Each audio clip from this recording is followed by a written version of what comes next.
In this video, you'll learn how ordinary video games led people to real tragedies and how things that seem harmless can sometimes become deadly. The StarCraft Incident. South Korea, 2005, 28-year-old Lee Sun came to an internet cafe in Daegu, South Korea. He ordered a soda, logged into StarCraft, and started playing. Hours turned into days. Witnesses said he barely left his chair, taking only short breaks to use the bathroom. By the second night, he had been at the keyboard for nearly 50 hours. His posture weakened, his eyes turned red, but he kept clicking the mouse. The cafe manager begged him to stop, but Lee shook his head and started another match. On the morning of the third day, he suddenly collapsed. Paramedics arrived quickly, but he didn't respond. Doctors confirmed heart failure caused by exhaustion, dehydration, and blood clots from sitting too long. The Pokemon Go electric shock incident. Philippines, 2017. In Iloilo City, Philippines, a 12-year-old boy was playing Pokemon Go with friends near a construction site. While holding his phone, he climbed a metal structure close to power lines. Witnesses said he lost balance and grabbed something to steady himself. There was a loud crack, and he fell instantly. Emergency services arrived, but it was too late. The boy had been electrocuted. Authorities confirmed that distraction from the game led him into a dangerous area. The tragedy was one of many deaths linked to Pokemon Go worldwide.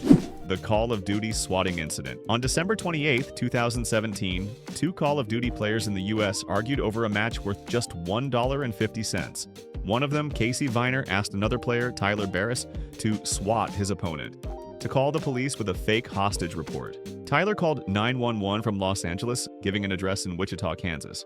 But it wasn't his opponent's address. It belonged to 28-year-old Andrew Finch, an unrelated man. Police surrounded Finch's home. When he opened the door, confused, they ordered him to raise his hands. He moved slightly, and an officer shot him dead. The case shocked the gaming world. Tyler was sentenced to 20 years in prison, and Wiener received a shorter sentence. The Wii Fit incident. On December 28, 2009, 25-year-old Tim Ayres from Sittingbourne, Kent, received a Nintendo Wii Fit as a Christmas gift. Excited, he began exercising with it the next day, using the balance board and fitness games for several hours straight. That evening, he complained of chest pain and shortness of breath. His mother urged him to rest, but minutes later, he collapsed. Paramedics couldn't save him. The coroner ruled sudden cardiac arrhythmia. Doctors noted that, though rare, intense activity can trigger fatal rhythm disorders, even in young, healthy people. It was the first recorded death linked to Wii Fit in the UK. The Counter-Strike incident. On February 26, 2010, two young men in Chongqing, China were playing Counter-Strike in an internet cafe. They started arguing about tactics and insults in the game. The shouting got louder. One man pushed the other. Staff intervened, but the fight continued outside.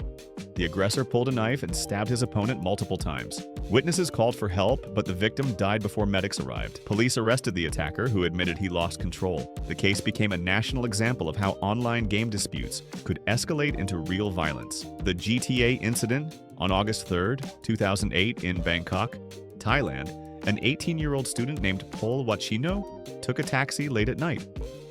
When they arrived, instead of paying, he pulled a knife and attacked the 54-year-old driver, trying to steal the car. Witnesses called the police, and he was caught minutes later. He confessed that he'd been playing GTA and wanted to know what it felt like to steal a car in real life. No drugs or mental illness were found, just obsession. He was sentenced to life in prison. Thai authorities temporarily banned GTA 4, calling it proof of the game's dangerous influence. I have only shown half. It gets even more interesting next. If you want part 2, leave a like, drop a comment, and if there's enough activity, part 2 will come out.